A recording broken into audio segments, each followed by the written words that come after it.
بسم اللہ الرحمن الرحیم۔ میں آج یہ ویڈیو بنا رہی ہوں، مطلب لٹرلی مجھے لگ رہا ہے کہ میں ویڈیو بنا رہی ہوں کیونکہ بہت کچھ ٹائم پہلے مجھ سے کسی نے پوچھا تھا کہ وحی کا مطلب جانتی ہو؟ تو مجھے مطلب میں آنیسٹلی بتا رہی ہوں آپ لوگوں کو کہ مجھے نہیں پتہ تھا کہ وحی کا مطلب کیا ہوتا ہے۔ وحی مطلب مجھے لگا وحی کیا ہے، مطلب مجھے نہیں پتہ تھا ریولیشن کے بارے میں کہ نبی پہ جو وحی آئی، فرسٹ وحی، یا پھر ان پہ جو وحی آئی اس کے ذریعہ قرآن پھر آیا زمین پر۔ تو مجھے یہ ساری چیزیں مطلب مجھے وہ وحی کا ٹرم بھی پتہ نہیں تھا۔ مجھے مطلب آج بہت اپنے آپ کو سوچ کے لگتا ہے کہ مطلب میں کتنا کم نالج رکھتی تھی قرآن کے بارے میں، دین کے بارے میں، مطلب بہت زیرو نالج تھا، مجھے بالکل بھی نالج نہیں تھا۔ تو ماشاءاللہ سے اللہ نے مجھے اس لائق سمجھا یا ہدایت دیا مجھے، تاکہ مجھے بہت ساری چیزوں میں انٹرسٹ آیا، میں چیزیں سمجھ پائی کہ، اور میں نے خود سے نالج گیدر کرنے میں انٹرسٹ لیا۔ مجھے آج بہت اچھا لگتا ہے کہ میں کچھ سیکھتی ہوں اس ویڈیو کے ذریعے، بہت کچھ چیزیں سیکھتی ہوں اور میں آپ لوگ تک شیئر بھی کرتی ہوں۔ تو السلام علیکم یوٹیوب فیملی، میں ڈاکٹر عظمیٰ شفاعت۔ تو آج میں پھر ایک بار ایک نئے ویڈیو کے ساتھ آپ لوگوں کے سامنے حاضر ہوں، جس کا موضوع ہے وحی، نبی پر فرسٹ وحی and first revelation to prophet Muhammad صلی اللہ علیہ وسلم۔ تو آئیے اس ویڈیو میں ہم انشاءاللہ ہم لوگ دیکھیں گے کہ نبی پہ پہلی وحی جو ریولیشن ہے وہ کیسے آئی، کس طریقے سے آئی، یا پھر جو بھی چیزیں اس ویڈیو میں ہیں ہم لوگ دیکھتے ہیں انشاءاللہ۔ تو لاسٹ تک ویڈیو میں بنے رہنا۔ تو پھر چلیے چلتے ہیں، دین کی باتیں ساتھ میں سیکھتے ہیں۔ میرے بھائیو، اگر یہ صورت بڑی مشہور صورت ہے، سورۃ العلق، یہ تو یقیناً مکی صورت ہے، اور بخاری و مسلم دونوں میں حدیث موجود ہے کہ نبی علیہ السلام کے اوپر پہلی 5 آیات جو نازل ہوئی تھیں وہ اسی صورت کی تھی۔ قرآن میں اس صورت کا نمبر 96 ہے، لیکن یہ مصحف کی ترتیب میں ہے۔ قرآن حکیم جو نازل ہوا اس کی ترتیب میں سب سے پہلی صورت یہی ہے، اور اس کی پہلی 5 آیات جو بخاری مسلم میں ڈیٹیل حدیث موجود ہے۔ غار حرا میں نبی صلی اللہ علیہ وآلہ وسلم چند دنوں کے لیے عبادت کے لیے چلے گئے۔ سیدہ عائشہ راویہ ہیں کہ نبی علیہ السلام کی زندگی کا جب 40واں سال شروع ہوا تو آپ کا دل دنیا کے کاموں سے اچاٹ ہو گیا، اور سیدہ ختیجہ سلام اللہ علیہا سے وہ کچھ کھانا وغیرہ بندھوا کر تو وہ غار حرا میں عبادت کے لیے چلے جایا کرتے۔ یہ آپ کے بزرگ ہیں جو 40 سال تک بغیر کھائے پیے زندہ رہتے ہیں۔ اللہ کے نبی کو روٹی کی ضرورت پڑتی تھی، آپ کی بیوی باندھ کے دیتی تھی۔ کہانیاں ساریاں، جتنے جتنے کہانی آئے گی میں وڈ کے پرے مارا گا۔ بخاری مسلم ہے کہ نبی اسلام کھانا ساتھ لے کے جایا کرتے تھے۔ تو آپ کے وہ تو کہتے ہیں بزرگ اتنے سال تک چلا کٹیا نہ کچھ کھادا نہ پیتا، سب جھوٹ ہے۔ تو بخاری مسلم کے الفاظ ہیں کہ نبی علیہ السلام کہتے ہیں کہ اچانک ایک دن میرے سامنے انسانی شکل کے اندر فرشتہ نمودار ہوا، جبرائیل علیہ السلام آئے، اور انہوں نے مجھے کہا اقرا، پڑھو۔ تو آپ علیہ السلام کہتے ہیں میں نے کہا ما انا بقاری، میں تو پڑھا ہوا نہیں ہوں۔ 3 دفعہ اس نے یہ ریپیٹ کیا، تو نبی علیہ السلام نے کہا کہ میں تو پڑھا ہوا نہیں ہوں۔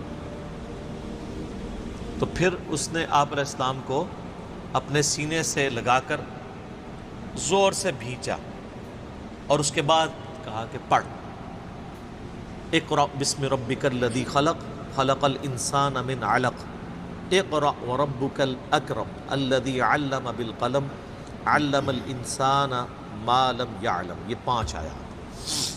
تو نبی علیہ السلام نے پھر یہ آیات پڑھی۔ اب اس میں ایک چیز مبہم ہے۔ اس کے بعد پھر وہ حدیث چلتی ہے کہ آپ علیہ السلام واپس آ گئے، سیدہ ختیجہ سے کہا مجھے کمبل اڑا دو۔ سیدہ ختیجہ نے پھر تسلی دی کہ اللہ کے نبی علیہ السلام آپ غریبوں کی مدد کرتے ہیں، مہمان نوازی کرتے ہیں، دکھ درد اور مصیبت زدہ لوگوں کے لیے بھاگ دوڑ کرتے ہیں، اللہ تعالیٰ آپ کو کبھی اکیلا نہیں چھوڑے گا۔ پھر وہ اپنے ایک قریبی کزن تھے ورقہ ابن نوفل جو عیسائی تھے لیکن موحد تھے، ان کے پاس لے گئیں۔ نابینا ہو چکے تھے، انہوں نے نبی علیہ السلام کا جب ایکسپیرینس سنا تو انہوں نے کہا کہ آپ کو اللہ نے نبی بنایا اور عنقریب آپ کی قوم آپ کو یہاں سے نکال دے گی، اور میں اگر اس وقت تک زندہ رہا تو میں آپ کی مدد کروں گا۔ وہ خیر زندہ نہیں رہے، اس سے پہلے ہی فوت ہو گئے۔ تو اس میں الفاظ ہیں، یعنی آپ صلی اللہ علیہ وآلہ وسلم نے سیدنا ورقہ ابن نوفل جو سیدہ ختیجہ کے کزن تھے ان سے کہا کہ میری قوم مجھے نکال دے گی، تو مجھ سے بڑا محبت کرتے ہیں۔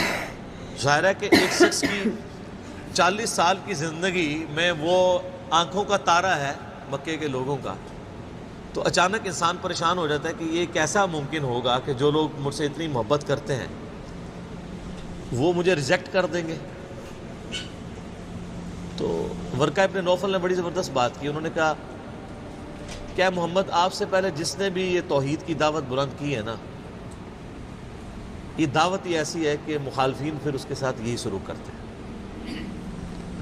اب اس کے اندر ایک بڑا خطرناک معاملہ ہے، آج کے دور میں اگر کوئی شخص ایسی توحید بیان کر رہا ہے کہ لوگ اس کے گلے میں ہار ڈال رہے ہیں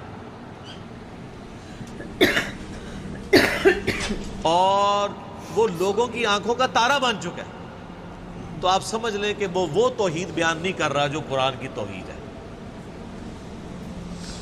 اور توحید تو نبیوں سے نہیں کسی نے سنی سوائے چند لوگوں نے جن کو اللہ نے توفیق دی۔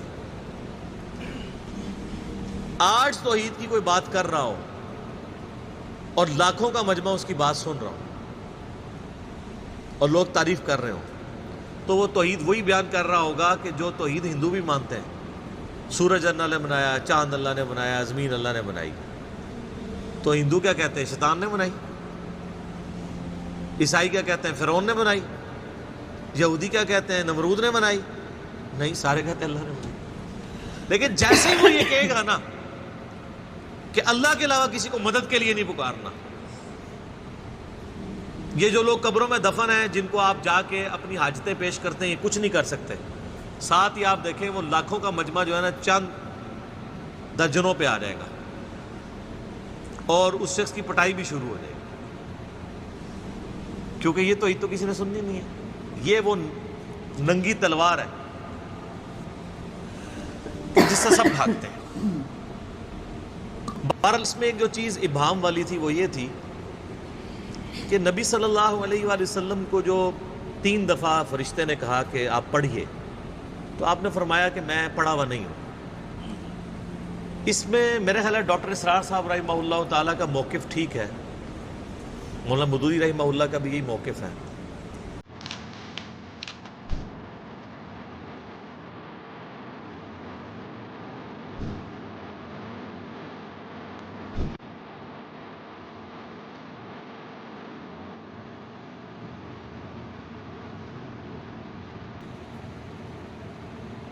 رحمہ اللہ تعالیٰ کا موقف ٹھیک ہے، مولانا مودودی رحمہ اللہ کا بھی یہی موقف ہے کہ یہ جو پہلی وحی ہے نا، یہ کسی تختی کی شکل میں لکھی ہوئی نبی علیہ السلام کو دکھائی گئی ہے۔ جب بھی آپ نے انکار کیا ہے پڑھنے سے، ورنہ تو چھوٹی عمر کا بچہ بھی ہو اس کو کہا جا کہ پڑھ، جو میں پڑھ رہا ہوں میرے پیچھے پیچھے کیا اور تیری زبان میں ہے، تو بچہ بھی پیچھے پیچھے دہرا دے گا، وہ مسئلہ ہے۔ اور ایک شخص کی عمر 40 سال ہے اور اس کو فرشتہ آ کے کہتا ہے کہ جو میں پڑھتا ہوں پیچھے پیچھے پڑھو، تو اس میں تو کوئی مشکل نہیں ہے۔ یقیناً وہ زبانی کلامی پڑھنے کی بات نہیں کر رہے تھے، بلکہ کوئی لکھی ہوئی چیز جو سامنے موجود تھی۔ جب بھی آپ علیہ السلام نے کہا ما انا بقاری، میں پڑھا ہوا نہیں ہوں، یعنی میں پڑھنا نہیں جانتا۔ یہ تو سورۃ العنکبوت میں ہے نا کہ اے نبی علیہ السلام، اس قرآن کے نزول سے پہلے نہ تو آپ دائیں ہاتھ سے کچھ لکھ سکتے تھے، نہ کسی کتاب میں کوئی چیز پڑھ سکتے تھے، ورنہ یہ چیز کافروں کو شک میں مبتلا کر دیتی کہ یہ قرآن آپ نے خود گھاڑ لیا۔ نبی علیہ السلام کا امی ہونا یہ آپ کا معجزہ تھا۔ جبھی تو آپ نے جب یہ کلام پیش کیا ہے تو بڑے بڑے شعراء نے اپنے کلام پھاڑ دیے ہیں، کیوں؟ یہ بڑا نفیس کلام ہے۔ اور اگر اس کے اندر یہ چیز ہوتی کہ آپ علیہ السلام کبھی کسی شاعر کی شاگردگی آپ نے اختیار کی ہوتی ہے، کسی فلاسفر کے پاس بیٹھے ہوتے تو لوگ کہہ دیتے کہ 40 سال سے بیٹھا تھا، کچھ تو سیکھ لیا ہوگا. حالانکہ آپ علیہ السلام تو بھیڑ بکریاں چرایا کرتے تھے.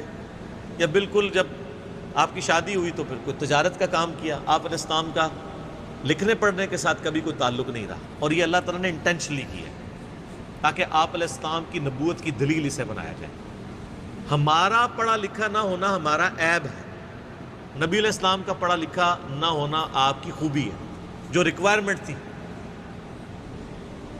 یہ بات مشکل سے سمجھ آئے گی لیکن آپ کو میں آسان مثال سے بیان کر دیتا ہوں. ڈاکٹر اقبال کا شاعر ہونا ان کی خوبی ہے، لیکن نبی علیہ السلام کا شاعر ہونا آپ کی خوبی نہیں ہے. قرآن میں ہے وما علمناہ الشعر وما ينبغی لہ، ہم نے اس پیغمبر کو شعر کہنا نہیں سکھایا اور نہ یہ ان کی شان کے لائق تھا. تو ہم تو شاعروں کی بڑی تعریف کرتے ہیں، لیکن اللہ فرما رہا ہے ہمارے نبی کی شان نہیں تھا. کیونکہ اگر آپ شاعر ہوتے تو لوگ کہتے کہ شاعر تو تھا ہی تو اس نے کلام لکھ لیا ہوگا. ویسے بھی قرآن کے اندر ایک ردم پایا جاتا ہے، آپ کو پتا ہے ڈیوائن میوزک ہے، آیات ملتی جلتی ہیں، اگرچہ ان کے وہ وزن اتنے نہیں ہیں. آزاد نظم والا سٹائل ہے جس طرح ہم کہتے ہیں، مصرے چھوٹے بڑے ہیں، لیکن بہرحال اس میں رب تو ہے.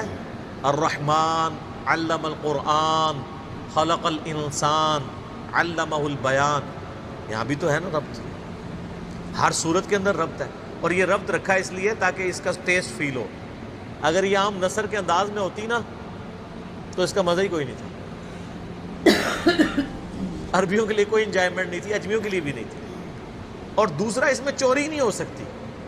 نثر کے انداز میں تو 2-4 جملے آپ بیچ میں شامل بھی کر سکتے ہیں، لیکن جو اس وزن پہ چیز چل رہی ہوتی ہے نا، ایون آپ ایک آیت کو اٹھا کے دوسری جگہ فٹ کریں نا، وہ فٹ ہی نہیں ہوتی، کیونکہ قرآن کی آیات جو ہے نا وہ ایک ردم کے ساتھ چل رہی.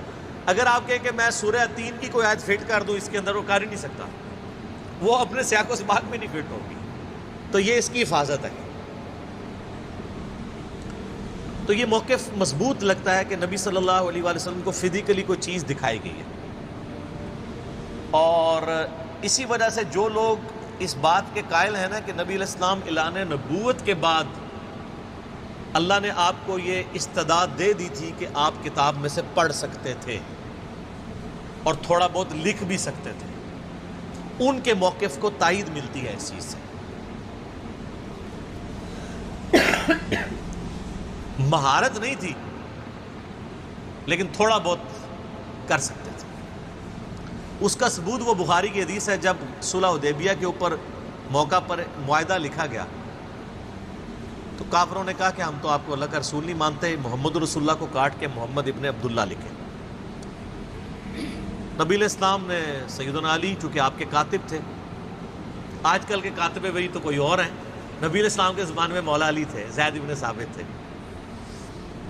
تو مولا علی سے کہا کہ اس کو مٹا دو. وہ آج کل کے جو کاتب وحی ہیں نا وہ پرلی طرف سے آئے ہوئے تھے صلح حدیبیہ کے موقع پر. تو مولا علی نے کہا یا رسول اللہ میں آپ کا نام نہیں کاٹوں گا. محبت کا اظہار تھا کہ میں کیوں محمد رسول اللہ کا.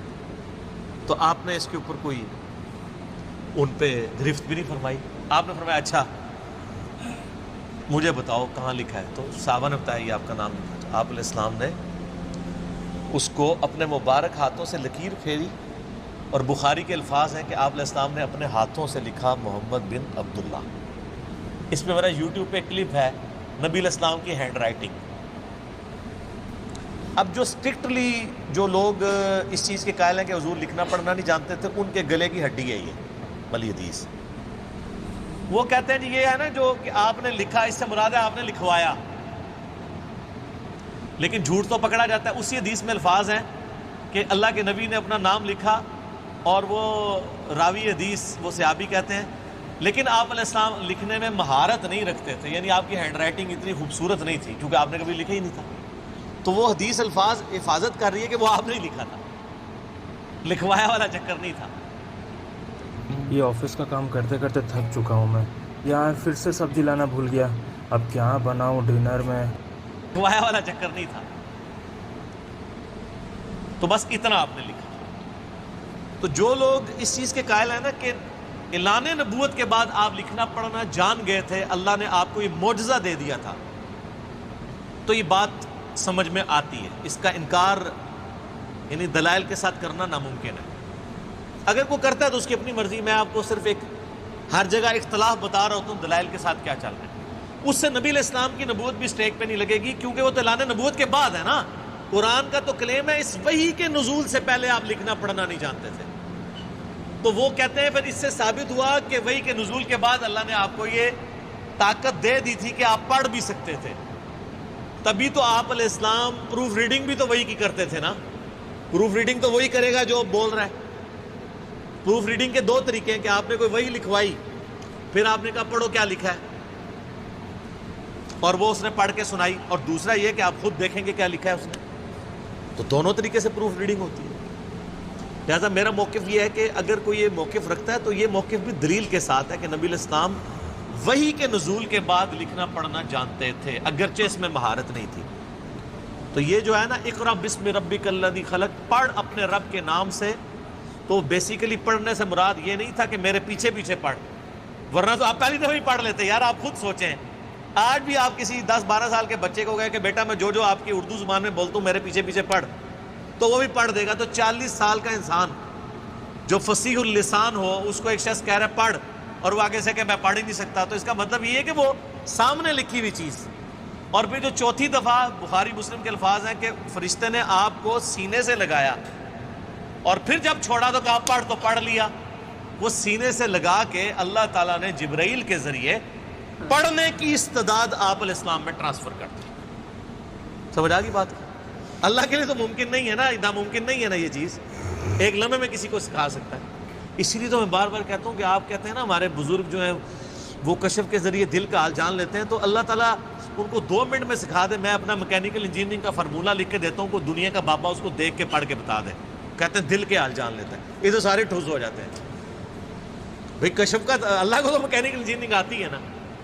تو آپ ماشاءاللہ سے بہت ہی شاندار ویڈیو یہ لگی مجھے کہ نبی پہ کیسے اللہ نے نبی کو ہی چنا ریولیشن کے لیے, وحی کے لیے, ان کے ذریعے قرآن کو زمین پر نازل کیا. ان کے ذریعے چاہتے تو اللہ تعالیٰ کسی پڑھے لکھے لوگوں کو بھی چنتے, لیکن اللہ نے مطلب نبی کو نہ پڑھنا آتا تھا نہ لکھنا آتا تھا, تو اللہ نے نبی کو ہی چنا تاکہ لوگوں کا شک نہ جائے, لوگ کبھی پھر بولے نہ کہ وہ تو پڑھے لکھے تھے, مطلب کوئی شک نہ کر پائے, اور نہ ہی کوئی ججمنٹ دے پائے کہ نہیں نبی کو چنا ہے تو کوئی وہ انہوں نے خود سے بھی لکھ لیا ہوگا, نعوذ باللہ, لوگ ایسا بلیم کر سکتے ہیں. لیکن نہیں, اللہ نے نبی کو اس لیے چنا کہ نبی کو لکھنا پڑھنا نہیں آتا تھا, تاکہ لوگ یہ نہ سوچے کہ نہیں ان کو تو لکھنا پڑھنا آتا تھا, خود سے بھی انہوں نے اپنے من سے بھی لکھ لیا ہوگا, کیا پتہ کون دیکھنے گیا ہے. تو اللہ نے نبی کو ہی چنا اس لیے. اور بہت ساری چیزیں اس ویڈیو میں اچھی سیکھنے کو ملی. تو امید کرتی ہوں ویڈیو آپ لوگ کو پسند آئی ہوگی. اگر میری ویڈیو اچھی لگی ہے تو ہمارے چینل کو زیادہ سے زیادہ سبسکرائب کریں, ویڈیو کو شیئر کریں, لائک کریں, کمنٹ کریں, اور کمنٹ میں آپ لوگ ضرور بتایا کر کے میں نیکسٹ ویڈیو کس ٹاپک پہ بناؤں. تو انشاءاللہ میں جلد ہی ملتی ہوں نیکسٹ ویڈیو کے ساتھ آپ لوگوں کے ساتھ. تب تک کے لیے اللہ حافظ.